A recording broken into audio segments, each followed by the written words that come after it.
Magandang araw mga kabady, mga kasol, araw ng linggo, araw para magsimba. Tayo'y manampalataya, magbigay papurit, magpasalamat sa ating Panginoon. Ay nako, welcome to Happy Thoughts. Buddies, Happy Thoughts. Binago ko na yung pangalan. Yung naunang dalawa, me time ni Buddy, hindi. Our good Lord talked to me last night again. At hindi naman talk as in talk.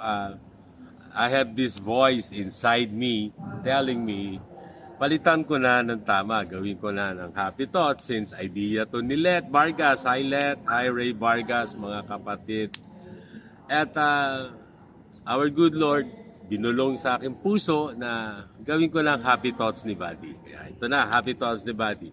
Ang happy thoughts ko ngayong araw na to ay nakita ko ang aking sarili. Nakita ko ang purpose na plano at gustong ipagawa sa akin ng ating Panginoon.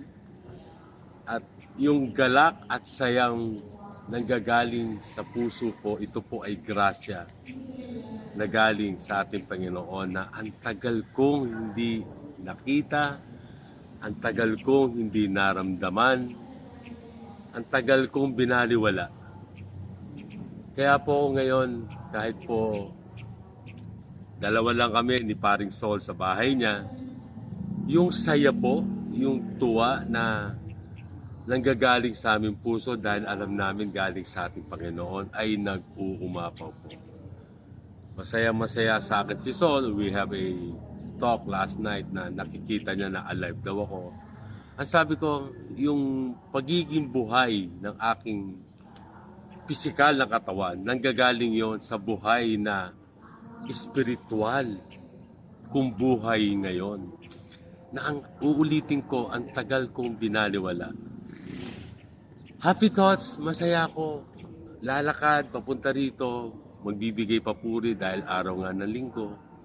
Masaya ako, bumabangon ako araw-araw na merong purpose. Alam ko, pagising ko sa umaga, magiging kumpleto ang araw ko kasi ginising ako ng ating Panginoon, buhay pa, sumisipa pa para sa plano niya sa akin. Kaya ang happy thoughts ko para sa lahat, hanapin ang sarili nyo kasama si Jesus. Hanapin ang buhay Kristiyano. Kaya mga kabady, mga kasol, sa susunod na Happy Thoughts, we will see you later. Not soon.